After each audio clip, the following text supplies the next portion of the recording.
नमस्कार. आज आपण थोडंसं पंचांगाचा अभ्यास कसा करायचा ते थोडं बघूया. मी काही डिग्री वाईज वगैरे असं सांगत नाही, पण जे आपल्याला कळत नाही, जे आपल्याला माहिती नाही, अशा काही गोष्टी मी तुम्हाला सांगण्याचा प्रयत्न करते.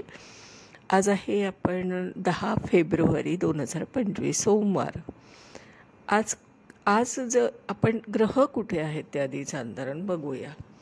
आजच्या आपण पहिल्यांदा बघायचं आहे की हे उत्तरायण चालू आहे. उत्तरायण चालू आहे म्हणजे काय, तर ग्रह हे कुठल्या क्रांतिवृत्तावर आहे हे आपण बघितलं पाहिजे.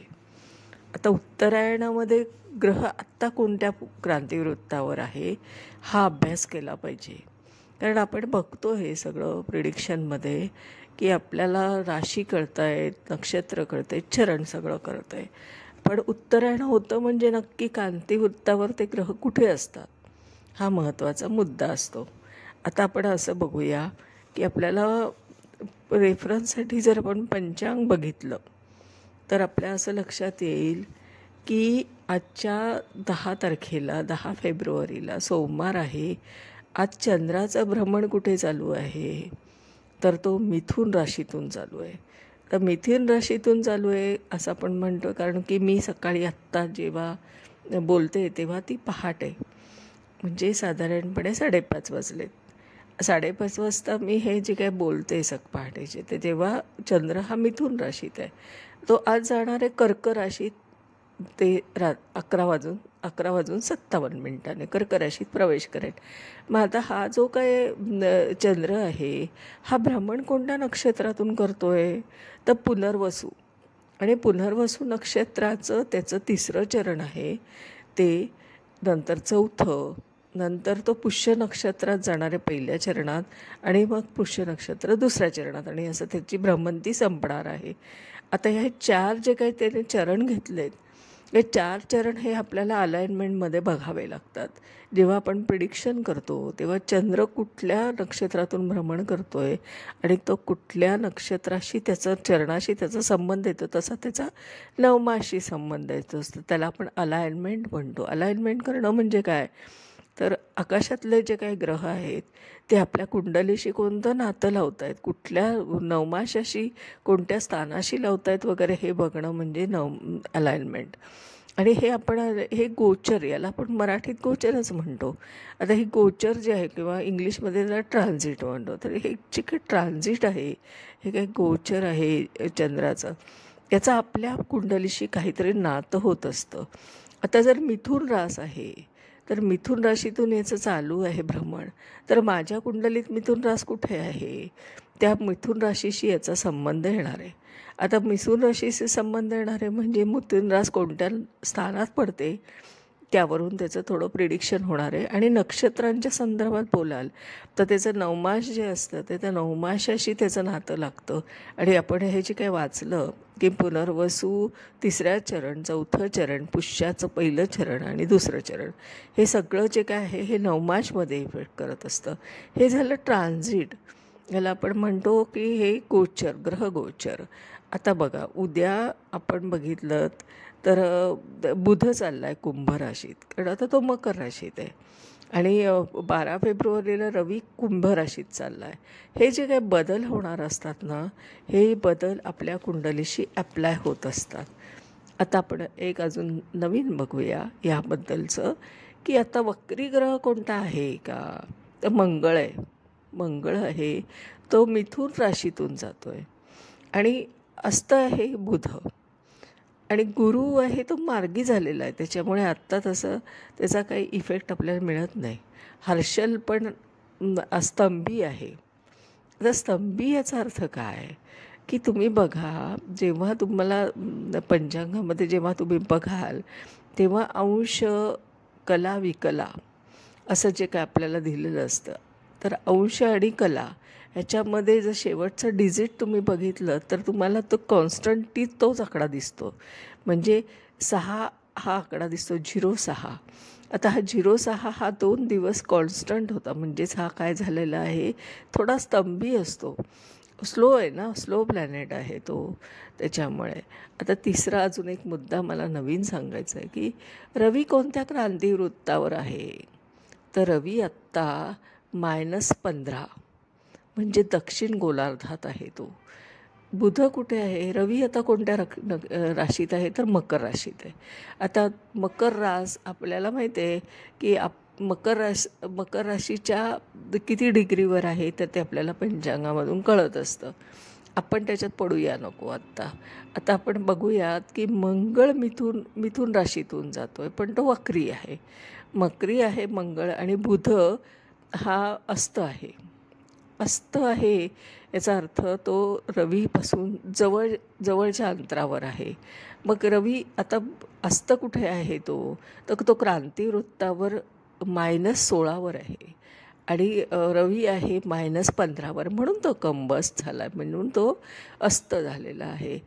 आता मंगळ आहे हा जो काय मिथुन राशीत आहे हा क्रांतिवृत्तावर +26वर आहे, म्हणजे तो उत्तर गोलार्धात आहे. रवी दक्षिण गोलार्धात आहे, बुध दक्षिण गोलार्धात आहे आणि गुरु हा उत्तर गोलार्धात आहे. शनी हा दक्षिण गोलार्धात आहे. राहू दक्षिण गोलार्धात आहे. केतू उत्तर गोलार्धात आहे. हर्षल हा उत्तर गोलार्धात आहे आणि नेपच्यून हा दक्षिण गोलार्धात आहे. प्लुटो पण दक्षिण गोलार्धात आहे. हे मी कुठून वाचलं? ह्याचं रिलेशन काय आहे? एवढं जे वाचन आपण पंचांगामधून करू शकतो तर हे कुठे आहे? तर हे क्रांतिवृत्त नावाचं असं एक जे कॉलम दिसतो आहे त्याच्यात तुम्ही जर डोकवलं तर तुम्हाला ते डिग्री दिसाय. जिथे मायनस लिहिलेलं असतं ना आकड्याच्या मागे क्रांतिवृत्ताच्या, ते दक्षिण गोलार्ध, आणि जिथे प्लस लिहिलेलं असतं त्यात ते आहे उत्तर गोलार्ध. पण आपल्याला ग्रहांचं स्थानसुद्धा आपण रिलेट करू शकतो की नाही, ते दक्षिण गोलार्धात आहे का उत्तर गोलार्धात आहे हे आपण तिथे बघू शकतो. आता तुम्ही हे जर असं पंचांगाचं थोडंसं वाचन डेली शिकलात ना तर तुमच्या लक्षात येईल की आपल्या कुंडलीशी अलाइनमेंट करतो म्हणजे नक्की प्रेडिक्शनमध्ये काय करत असतो, त्याचा परिणाम आपल्याला काय होतो हा खरं करायचा रोजचा अभ्यास आहे. आपण आता बघा, आत्ता आपल्याला जे काय आहे ते धनुलग्न चालू आहे. धनुलग्न चालू आहे, मग आपण कुंडली मांडून बघायची, ते ग्रह घेऊन बघायचे 5.5चे, एक कुंडली काढायची आणि त्याच्यावर आपण प्रिडिक्शन करायला बघायचं. असं समजायचं की आपल्याकडे आत्ता हे आलेलं आहे एक जातक आणि तो आपल्याला सांगतो आहे की आत्ताच एक बालकाचा जन्म झालेला आहे आणि तो जन्म झालेला आहे तर तो या मिनिटाला झाला या वाजून, तर आपण लगेच कुंडली मांडू शकतो आहे आणि प्रिडिक्शन करण्याची सवय ठेवायची. कारण आज आलेल्या मुलाचा जन्म कोणते कोणते ग्रह असू शकतं जन्मस्थ त्याचे, तर आपण ते बघितलं तर आपल्याला जी काही रवी कुंडली नावाचा प्रकार आपल्याला जो पंचांगामध्ये दिसत असतो त्याचंच एक प्रिंटआउट असणार आहे त्याच्या कुंडलीमध्ये. तीच कुंडली सेम असणार आहे, फक्त चंद्र आहे तो कुठे आहे तो तेवढाच प्लेसमेंट होणार आहे. म्हणजे याचा अर्थ काय झाला की रवी राशी कुंडली म्हणजे हे 5.5च्या ग्रहाचा स्नॅपशॉट आहे आणि तो त्या दिवसाचा स्नॅपशॉट आहे. मग आपण बघतो की जेव्हा बालक जन्माला येतो तेव्हा 2-2 तासाने आपल्याला बदललेलं दिसतंय. जे काय आपण बघा पंचांगामध्ये जर आपण बघितलं तर लग्न समाप्ती समय असा दिलेला असतो, तर त्याच्यामध्ये आपल्याला कोणत्या राशी कधी असणार आहे लग्नी हे दिलेलं असतं. मग आपण त्याप्रमाणे 2-2 तासाचं असं एक कॅल्क्युलेट करून आपण कुंडल्या मांडून बघून तर त्या आपल्याला अभ्यास करता येतात. हा वेगळ्या पद्धतीने अभ्यास पण आपण करू शकतो. असं नाही की आपल्याला कोणीतरी आणलेली कुंडलीवरच प्रिडिक्शन करायचं आहे. तुम्हाला असं पण प्रिडिक्शन करता आलं पाहिजे जे आपण आता करतो आहोत. आता आपल्याला हे पण माहीत आहे की योग कसे घडतात. आता योगावर मी खूप डिटेल बोलणार आहे कारण योग हे खूप महत्त्वाचे असतात जे डेली घडत असतात. जे काही अंतर आहे अंशात्मक अंतर, मी जे अंशात्मक अंतर कायम बोलत असते ते त्यासाठीच बोलत असते की आपण अजिबात अंशात्मक अंतर डिग्री लक्षातच घेत नाही, नवमाश लक्षात घेत नाही. नवमाश खूप महत्त्वाची आहे. एक लक्षात घ्या, लग्नकुंडली म्हणजे आपण आउटर फिजिकल ॲपिअरन्स आहे आणि नवमास म्हणजे आपलं अंतर्मन आहे. ही व्यक्ती अंतर्मनाने कशी आहे हे नवमास सांगतं आणि ही बाह्य स्वरूपात कशी आहे हे आपल्याला लग्नकुंडली सांगते. आता ह्या दोन्ही प्रकाराचा आपण अभ्यास केला पाहिजे. नवमास फक्त तयार कशी करतात हा महत्त्वाचा मुद्दा नाही, तो तर तुम्हाला ॲपमधून पण रेडीमेड मिळतो आहे. आपल्याला प्रिडिक्शन आलं पाहिजे. आपण नवमासाशी लग्नकुंडलीचं नातं जोडता आलं पाहिजे. त्याच्यातून आपल्याला त्या व्यक्तीचा स्वभाव कसा असू शकेल, तिच्या आवडीनिवडी कसे असू शकतील, तिचं आत्ता काय असू शकेल, हे सगळं प्रिडिक्शन करता आलं पाहिजे. आपण होतो आहे काय, की आपण जसं जसं आपण अभ्यास करतो आहे तसं सगळं थिअरी घेऊन बसलो आहे. थिअरी वाईट नाही, थिअरी असलीच पाहिजे, पण ती किती प्रमाणात आणि किती रिलेशन होतात त्याचे हे पण बघितलं पाहिजे. आपण वर्षानुवर्ष नुसते पुस्तकं वाचतो आहे, पण ते ॲप्लाय करताना बघतो आहोत का? ॲप्लाय केलं पाहिजे. पंचांग ॲप्लाय करता येतं. पंचांग डेली पंचांग घेऊन तुम्ही एक कुंडली पण बनवू शकता. ती कुंडली कशी बनवायची हे शिका. आणि ते कसं करायचं असतं, प्रिडिक्शन कसं करायचं असतं. समजा तुमच्याकडे एखादी कुंडली नाही, कोणाचीच अभ्यासाला नाही, पंचांग घ्या, त्याच्यावरून एक कुंडली बनवा, प्रिडिक्शन करा, सवय लावा ही स्वतःला. हा अभ्यास वेगळ्या प्रकारे पण आपण करू शकतो की जातकाच्याच कुंडल्या असायला हव्या असं काही नाही. आज येणारे जे बालक आहेत ते 2-2 तासाने जन्मालाच येणारे पृथ्वीवर कुठेतरी, त्यांची पण आपण प्रिडिक्शन करू शकतो ना. आपण एक हे प्रिडिक्शन काही स्पेसिफिक करत नाही आहे, पण एक अभ्यासासाठी करतो आहे. अशा पद्धतीने पण एक अभ्यास करण्याची सवय आपण ठेवलीत तर वेगळ्या पद्धतीने आपण अभ्यास पण करू शकतो. हे सगळं मी टिप्स का देते तर मी ज्या पद्धतीने हा 17 वर्ष अभ्यास केला आहे, ज्या पद्धतीने मी अभ्यासचे वाचन आणि रिलेशन आणि ते ॲप्लाय करणं शिकली आहे स्वतःच. कारण मी फक्त नावाला परीक्षा दिल्या आहे. परीक्षा याच्यासाठी की कोणी असं विचारायला नको की तुम्ही तर मग एवढं सगळं शिकलात, हे सिद्ध कसं आहे. म्हणून मी एक नामांकित अशा संस्था होत्या 2, त्याच्यातून मी जाऊन परीक्षा दिल्या. परीक्षा ह्या फक्त नावाला आहेत. ते काय आपलं गेट आहे, एंट्री गेट आहे. जसं आपण ग्रॅज्युएट झालो की आपण मार्केटमध्ये जातो, हे माझं ग्रॅज्युएट सर्टिफिकेट आहे म्हणजे मी केपेबल आहे तुमच्या जॉबसाठी ॲप्लाय करायला, हा अर्थ आहे. याचा अर्थ ती व्यक्ती ते केपेबल असतेच करायला असं अजिबात नाही. फक्त एंट्री गेट पास आहे तो. तसंच आपलं सर्टिफिकेट हा एंट्री गेट पास आहे. पण तुम्ही खऱ्या अर्थाने प्रिडिक्शन कसं करता, पिनपॉईंट कसं करतात, हे खरं वर्क फील्ड आहे, फील्डवर्क आहे. पण फील्डवर्क करता आलं पाहिजे. प्रिडिक्शन येत नाही ही खूप मोठी दुर्दैवाची गोष्ट आहे आपल्या बाबतीत. तर आपण त्याच्यावर थोडं ओव्हरकम केलं पाहिजे, काहीतरी वर्कआउट केलं पाहिजे आणि आपण प्रिडिक्शनचा अट्टाहास धरला पाहिजे. आपला कॉन्फिडन्स डेव्हलप केला पाहिजे. आणि हा आता कॉन्फिडन्स डेव्हलप करण्यासाठी तुम्ही माझे ऑनलाईन जे काही क्लास आहेत, जे 1 to 1 आहेत, म्हणजे पर्सनल टीचिंग आहे, ग्रुपमध्ये घेत नाही. आणि ग्रुपमध्ये न घेण्याचं कारण असं आहे की तुमच्या मनात अनेक शंका असतात, त्या तुम्हाला विचारता येत नाहीत. ग्रुपमध्ये तुम्ही कोणालाही विचारू शकत नाही आणि विचारल्यास तेवढा वेळ पण मिळत नाही की उत्तर देऊ शकतो ती व्यक्ती. तर अशा पद्धतीने हा जो ड्रॉबॅक आहे हा काढून टाकण्यासाठी मी पर्सनल टीचिंग करते. म्हणजे काय की तुम्ही आणायची कुंडली, तुमच्यासमोर मी ते प्रिडिक्शन करायला शिकवते. मला पुस्तकातल्या कुंडल्या घेऊन अभ्यास शिकवण्यात कुठलाही इंटरेस्ट नाही. कारण पुस्तक हे पुस्तक आहे, त्याच्यातले सगळे हिस्ट्री जी आहे ती आपल्या डोळ्यासमोर आहे. त्या व्यक्तीचं ओपन बुक असतं आणि ते ओपन बुक घेऊन आपण कोणतं असं मोठं प्रिडिक्शन करणार असतो. जी गोष्ट आपल्याला माहिती आहे, या बाबतीत घडलेली आहे. आपण भविष्य शिकतो आहोत. आपल्याला भविष्य कथन करता आलं पाहिजे, ना की आपल्याला पोस्टमॉर्टम करायचं आहे.